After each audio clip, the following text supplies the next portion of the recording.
GamerCast Network.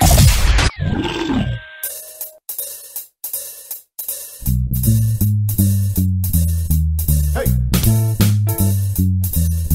All right. It's a video game show. It's a video game show. It's not a game show about videos. It's a video game show. Welcome to the GamerCast Network Video Game Show, episode number 45 for July 6th, 2007. I'm Chad, and this week for the roll call, when I say your name, tell me your favorite educational video game. And joining me this week is Ivan. I only got to play it like once. Typing of the Dead was really kind of neat. You're typing words, so you're kind of learning. And also joining me this evening is Phil.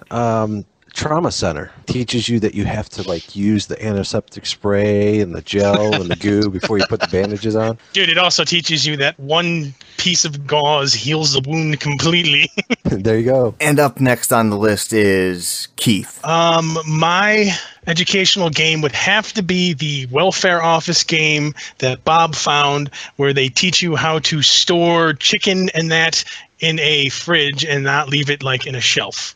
How dumb do you have to be to store chicken on a shelf? I have a friend that works at a social services welfare office. You'd be amazed how stupid some of these people are. And Tom. I have no idea. The last time I used educational software was on an Apple IIe so many years ago. And even back then, the only thing we used was the Apple Basic Interpreter. So I guess I'll say the Apple Basic Interpreter was my favorite educational piece of software. There's one big one here I'm looking for. Nobody's giving me. So let's go with our GamerCast Network forum moderator, Rothbart. Well, I live in Oregon, so I'm going to have to go with Oregon Trail. Oh, you can't say that. That's no, the canonical answer. Nobody said it. That was what I was going to say. Well, since my answer was stolen, I will have to go with Life and Death to the Brain, because you can be a neurosurgeon and learn how to cure subdermal hematomas. Jesus, God. Yeah, because You know what, man? how This is important that is.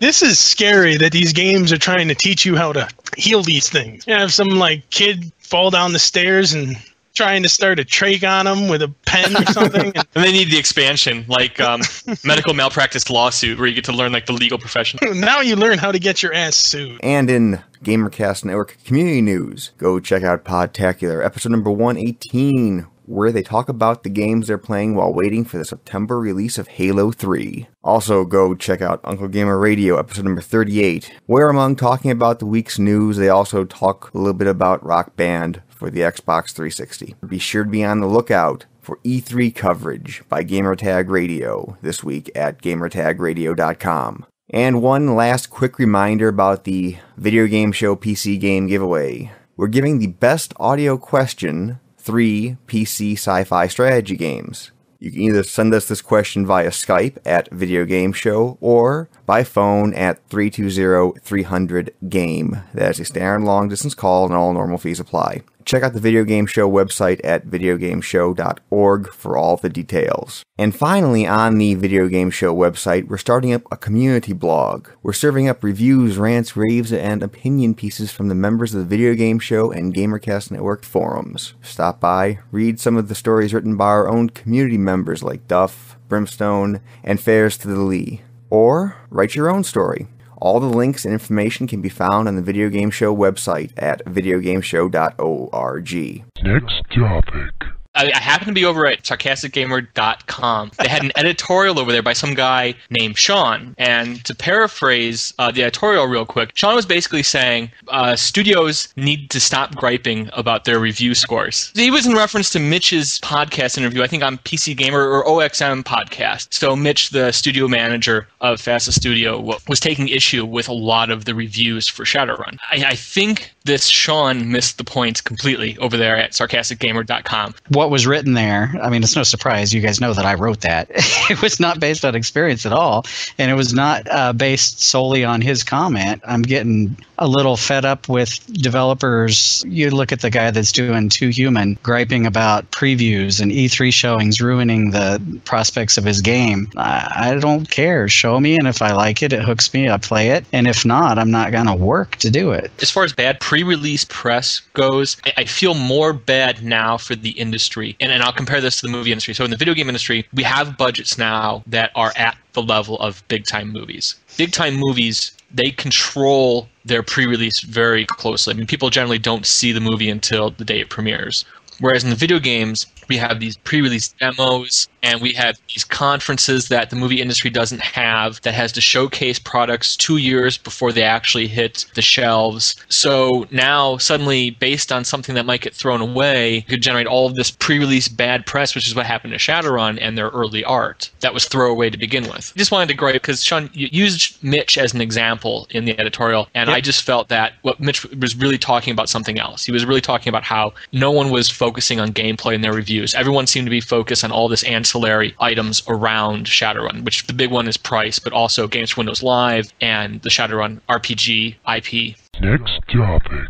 Let me paraphrase for you also the typical Shadowrun review, which goes a little bit something like this. $60, bash, bash, bash. Shadowrun license, bash, bash, bash. Gameplay, gameplay is pretty good, $65. I think the point is games over their lifetime, the price falls. All games eventually become $19.99. So, because you're so hung up on the price and everyone loves the gameplay, slide your score over the lifetime of Shadowrun as the price falls. It's a way of just saying that price shouldn't be a factor necessarily. If you're going to give a review on gameplay, give a review on gameplay.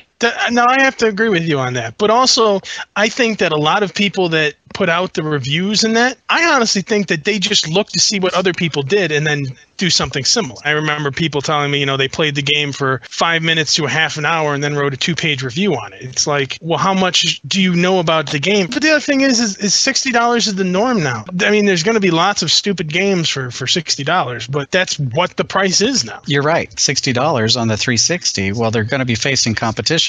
Warhawk's coming out. It's multiplayer only. If you get it from the PlayStation Network, it's not $60. And if you buy it in retail for $60, you get the headset thrown in. My thing is I personally, the Shadowrun is not really my cup of tea. I think that people are trying to look at it like a Halo game. So people are comparing it to Halo when it's not Halo. It's a completely different type of game. I'll use Titan Quest as a prime example. Titan Quest is better than Diablo, in my opinion, in every way, shape, or form. But if you were to ask, I've talked to other people, and people are like, well, I haven't played it. It doesn't look good. Diablo is better. Well, people haven't played it. It's just that people assume that, they remember Diablo being the dog's bullocks, and the same thing with Halo. So it's like they almost don't even want to try the new...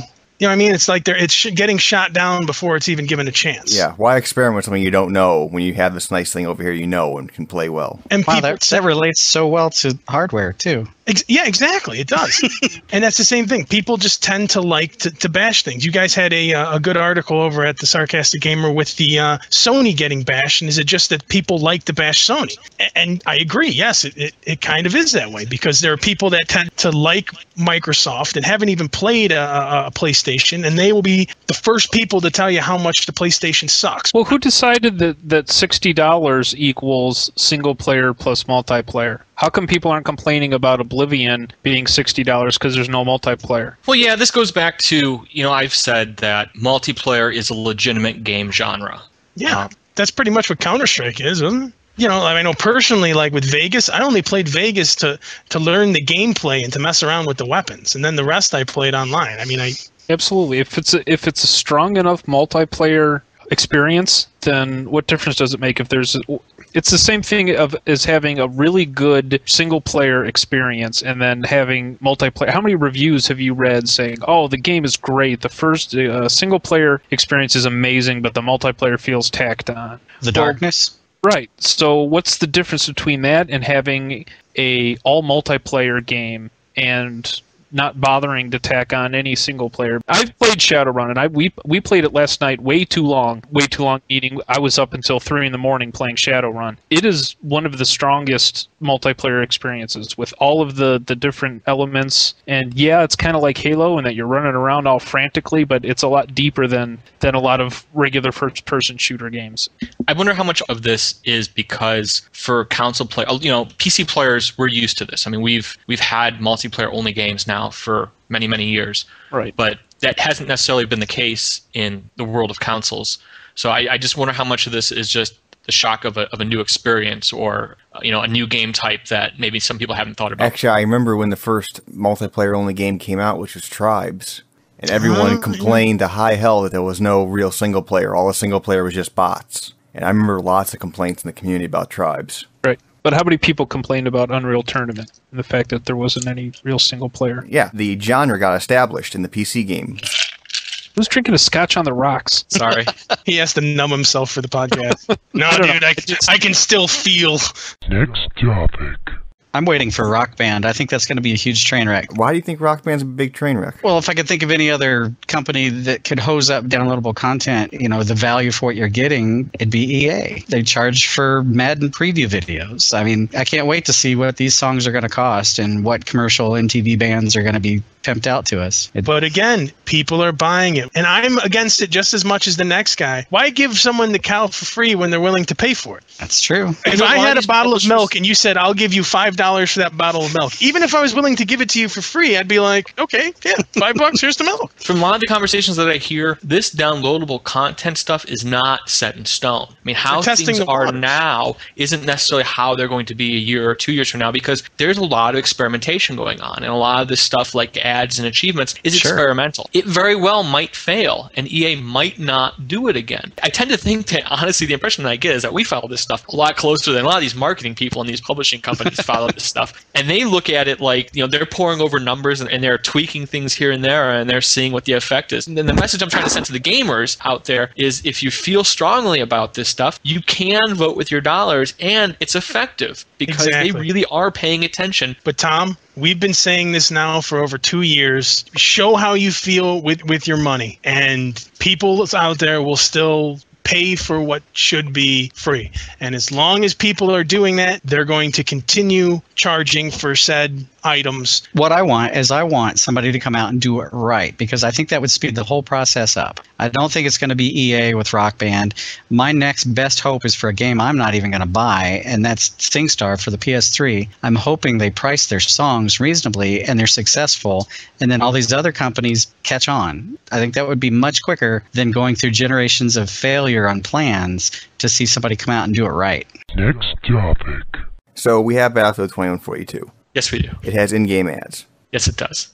So let's say one day EA says, we are no longer going to patch Battlefield 2142. And they've already said that for 1942. However, in 1942, there are no in-game ads. Yes, true. But should the ads be still being dished out in a game which they are no longer actively supporting? Yes. Should EA continue to generate income through ads, even though they are no longer supporting the game? EA does host a lot of the game servers. So when you bring up your in-game browser, the servers with the best ping will be servers hosted by EA. In that case, fine. If I'm jumping into an EA server, but now what if it's the server I'm hosting? If they're not patching it anymore, what will probably happen is someone's going to write some kind of server-side hack that will act like the EA ad host. So to trick out your server to think it's serving up ads when it's not, which is fine, because when you're a game studio and you decide no longer to release patches, that's the risk that you run. I'm not sure if I answered the question. I don't think there is an answer. I'm just wondering, has there ever been a situation right now where there's a game with in-game ads that is no longer being actively supported? I still think that that's too new for anything like that to happen lately. I would think that even though they're no longer doing anything, they would still leave them in there to generate additional money. If they continue hosting servers, then I would say that's fine, no problem. But as soon as they stop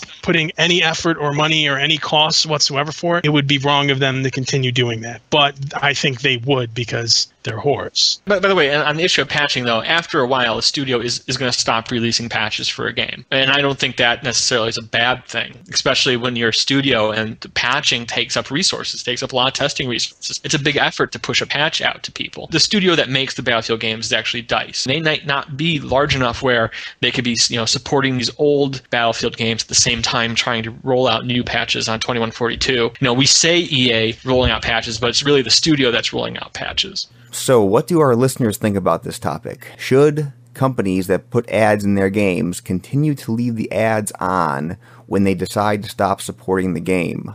I'll put the poll on the Video Game Show website at videogameshow.org. Next topic. Now arriving a little bit late to the game here is Microsoft's own Xbox Community Manager, Chris Palladino. Chris, what is your favorite educational video game? Typing of the Dead. Oh, he pulls the Ivan out of the basket. Yeah, that was a good one. I have to give kudos to the questions because they have been mostly interesting every week. You're above the law like Steven Seagal. Don't compare us to Steven Seagal. We're not going to go out and, snap people's necks to save seals. I'm going to put the lasagna away. Hang on. Okay, put your lasagna away. Don't put it where the turnip was. Ew. You guys are saying you don't put it in the vegetable bin at the bottom of the fridge because then you might forget about it. No, you put the beer in the bin at the bottom of the fridge. Precisely. You put your beer in the vegetable crispers? Yeah, at the bottom of the fridge. Yeah, I do that too. I've done because it. if you put vegetables down there, you'll never remember to eat them, and they'll Well, go that's bad. true. But is there a reason for putting the beer there other than just it? It's out of the way, kind of. It's kind of It's easy to stack. You don't knock Yeah. them over. exactly. I thought maybe it cooled them It more or crisped it. something. It crisps the beer. You put the beer in the vegetable crisper for a nice crisp beer. The refrigerator in Garfield Heights, those crispers at the bottom, they had clear plastic, so when you fill them with beer, it looked like you had a cool bachelor pad because when you open the refrigerator, you could see all the beer down there. But usually there was nothing else in the fridge, just a vegetable crisper full of beer and A head of lettuce on the half a second gallon of expired milk In a jar of mayonnaise. and some mustard. For the one time you got drunk and bought hot dogs. But man, is that beer crisp. Next topic. We are now 6, 7, 8 months past the launch of the PlayStation 3, and as our listeners remember, you actually were in the camping lines out dealing with the drug dealers of the world, getting your PlayStation 3. I was. So, what do you think so far of it? I'm still waiting. There's been a few good games. There's been a lot of non-gaming functionality implemented. Certainly don't regret getting it, but it's a slow wait. I think everything's going to be this fall, this holiday season. When you got your PlayStation 3, it really didn't cost you anything because you got 2. Got 3 and sold 2 of them, yeah. You got 3 and sold 2 of them. So basically, you didn't pay anything for your PlayStation 3. Exactly. So is it worth costing nothing? Oh, absolutely. No, it was better than costing nothing. I had a blast and made money. So this is not the time to drop $600 on a PS3. For the value, you're not getting the games yet. I think you will, and I think it won't be $600. What about after the $100 drop that's rumored to happen at E3? Then it becomes a $500 question, and is it worth your value for $500? If that happens next week, I still don't have any additional games to weigh my decision. Now, Rothbard, you own both a 360 and a PlayStation 3. How do you compare both online services? It's not really much of a comparison, and it's hard to make a direct comparison at this point. Sony's got tons of promises. They haven't delivered that much in terms of the stuff that people are expecting. I think the PlayStation owners are hoping that the rumored firmware 2.0 features that were leaked a month or so ago come true, because there's some really basic stuff that you can't do. Like, you can't be playing a game and invite somebody into a game unless that game's specifically been written for that. Or if you're playing a game and somebody sends you a message, you have to exit the game. Do you think that the PS3 is being held to a higher standard due to what features that 360 version of Live has? I think part of the extreme criticism comes from the lack of features, but more importantly, the additional cost and fewer game selection. I think if the PS3 had triple the games it has now, and it was price matched with the 360 and PlayStation Network was still free and Live was at a fee, I think people would be a lot easier on it, even if it had the exact same feature set. But there's the derogatory sense of Sony's arrogance, the higher price, the fewer features, and the incomplete feature set. It all... Boy, you're making it sound like a good buy. Well, I'm hoping to be happy next week with some announcements. But, like I said earlier, that's not a reason to buy now, though. They're making progress. And, some people hate the constant updates. I don't hate the constant updates. And a couple of those updates have been substantial, things that I did not expect to see before other seemingly simple things. I didn't expect to see upscaling for DVD or PlayStation 1 and 2 games anytime soon.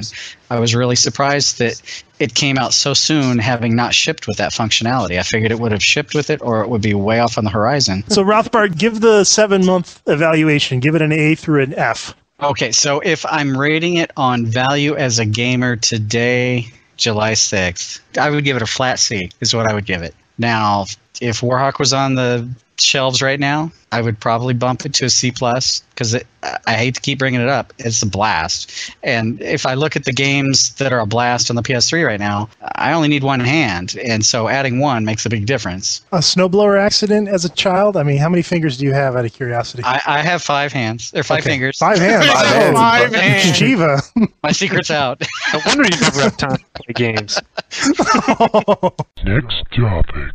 So, Rothbard, have you seen anything about the PlayStation Network system that kind of hints at what direction they're taking their services overall?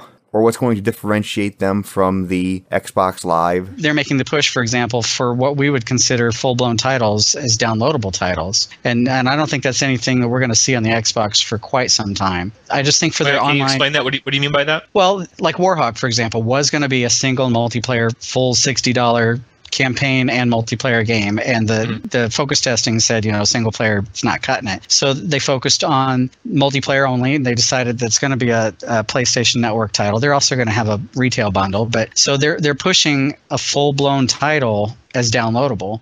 I wonder if that's going to affect their relationship with retailers, because I can't imagine someone like a Walmart being really happy to find out that Sony's developing a brand new channel in which to distribute their full titles. If I'm going to my Sony channel now and I'm not going to Walmart, is Sony going to have more or less shelf space? And is that necessarily healthy for a platform that doesn't necessarily currently have a lot of adoption? I think as long as the games are selling, they're not going to care if they're on Marketplace or not, because some people will just go buy stuff at Walmart regardless if they can get it online.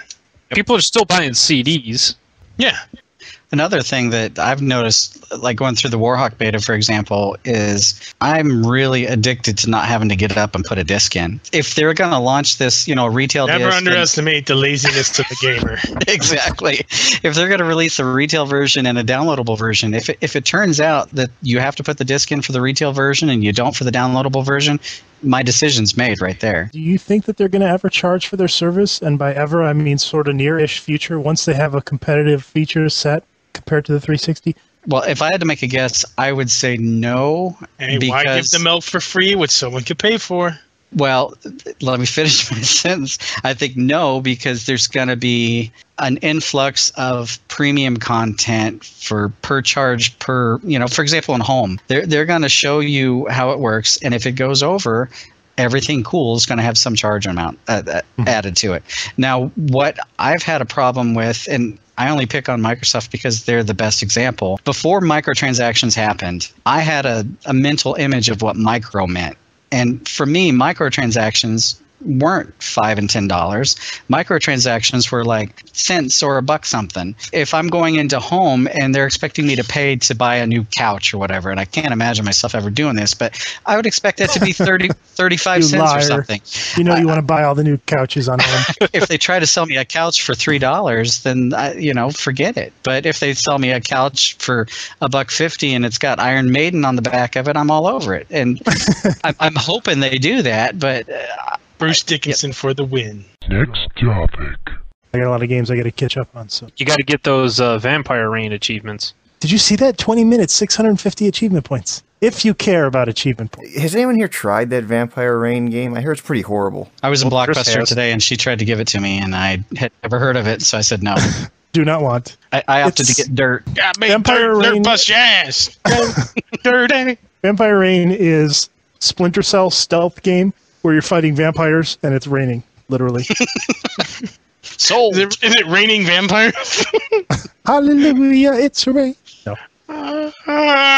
Thud. Quick, stick it. What? Whoa, what the fall that was. Oh, God. Don't make me resurrect the vampire skit. Somebody killed These humans are so fast on their epic now. That was a horrible disaster. I still thought those were funny, despite what anybody else says. The four of us did, no one else. Next topic. You see the Wii in the media all the time. You see the Wii winning awards, and every gamer that I talk to, the guys that are actually playing the games, not the guys that are just reporting on them on CNN on 6 o'clock news, they haven't touched their Wii in months. But again, if you're getting your gaming news through the media, you're not a gamer. But let's face it, I mean, the hardcore gamer, all of us here that are doing and listening to podcasts are a very small percentage of the population that is going to buy this stuff. I assume that the Wii population is a little less hardcore and is a little less folks who are going to be listening to podcasts and a little more moms and dads and uncles. Those are the people that I know of that enjoy the Wii. And those are the people that'll get their gaming news from the media. From the media. But they do enjoy the Wii. Like, I know people that very much enjoy playing the games with their kids. Didn't you then say that Nintendo's hitting their target audience? I mean, there's an awful lot of people who simply don't find a gamepad very approachable. So now Nintendo's offering this new interface that maybe is approachable for the non-hardcores. I mean, so then perhaps they are being successful, and they are getting accolades,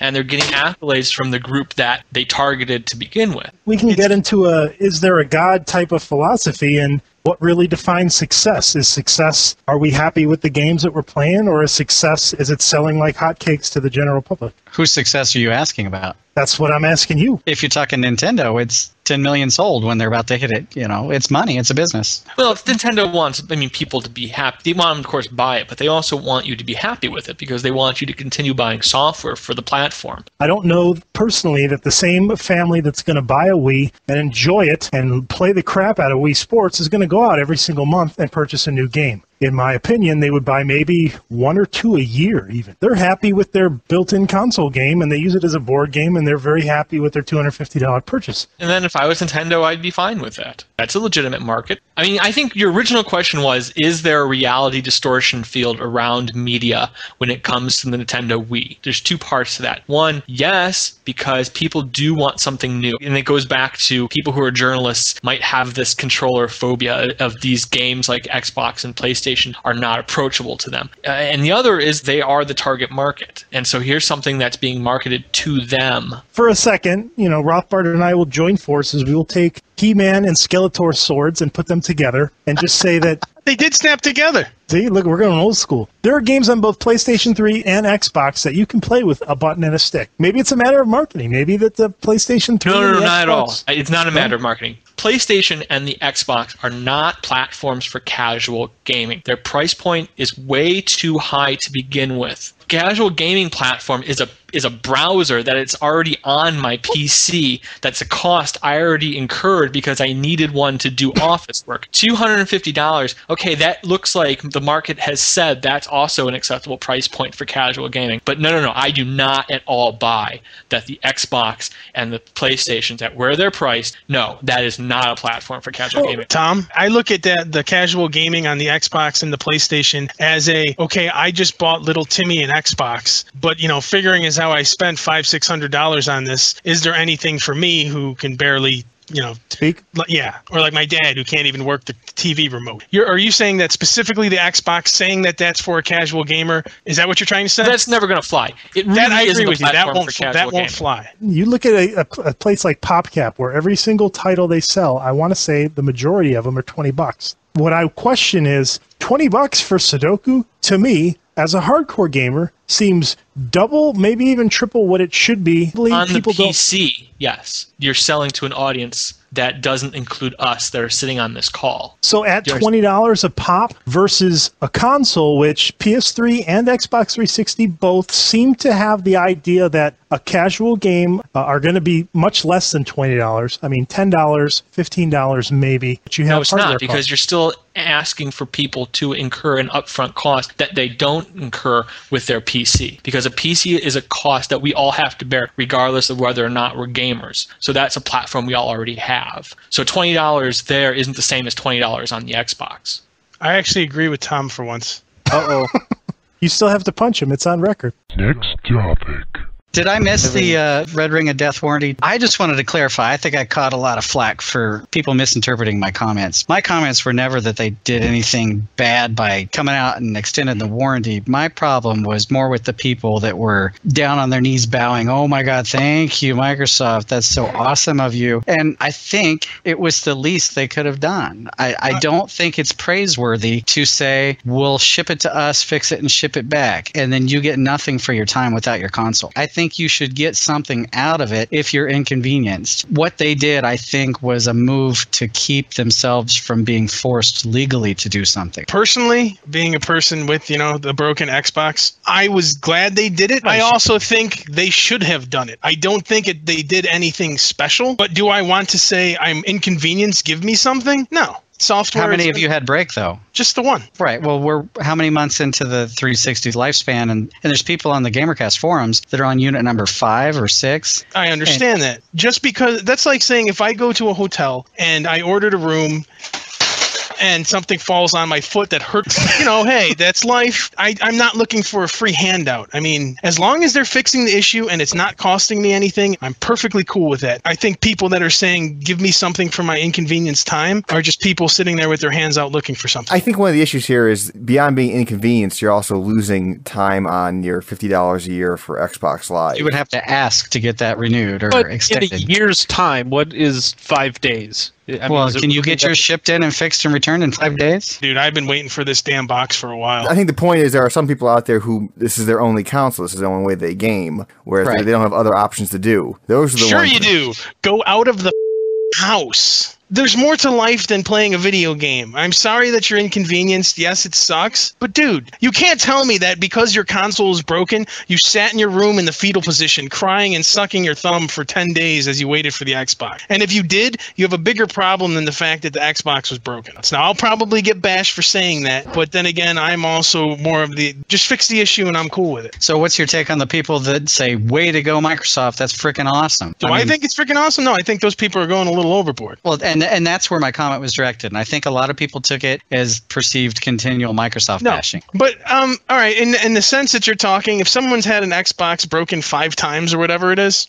I would assume, now I don't know, I would assume that that's not the norm. Those people should probably write Microsoft saying, this is unacceptable, blah, blah, blah, blah, blah, I hate your product, blah, blah, blah, blah, blah, I'm going to switch to Nintendo or what. And I'm pretty sure that you'd find that they'd be willing to work with you on some front. That would be something that I would write to someone like Chris, a community representative. Now, do I know this is what it's going to be? No. And if I attempted this and it didn't work that way, I'd be the first person to turn around and bitch. But I'd like to give people the benefit of the doubt that they're willing to work with you and help you out, as opposed to just telling you to go pound salt and this is what it is. But in all of my ventures and problems and issues, and if you actually take the time to write a letter to someone, it's amazing how much results you get. My Xbox community manager was helpful. I have to agree that. The last thing I want to say on the subject is a public prediction. I predict it's a matter of just days or weeks before we start seeing how-tos on how to intentionally get the red ring for broken Xboxes that don't exhibit the red ring. I think people are going to work the system.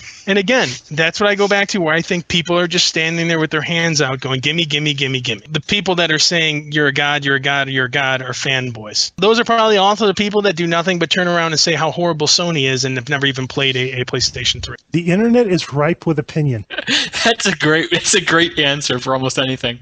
Very good, Chris. I've learned a lot in my 9 months. The internet is ripe with opinion.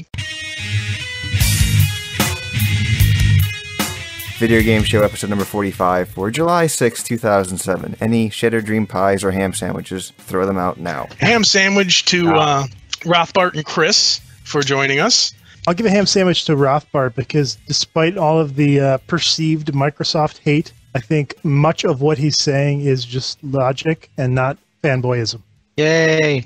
And then in addition to that, because this last week has been sort of hell, I want to give a ham sandwich to the community team, John Picard, Tony Hines, Sarah, and myself. I'm giving my own ham sandwich. Finally, send your questions, queries, or concerns to the mailbag at vgs@gamercastnetwork.com, Skype us at Video Game Show, or call us at 320-300-GAME. That is a standard long-distance call and all normal fees apply.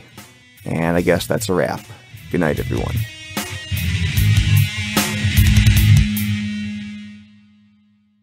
I just got a note from Bob. His internet was turned off because he didn't pay his cable bill.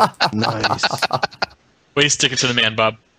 Yeah, I sent him an email back saying that we'll send him some food stamps so that he can pay his SBC bill. Excellent on Bob's part. Wait, let me find that email.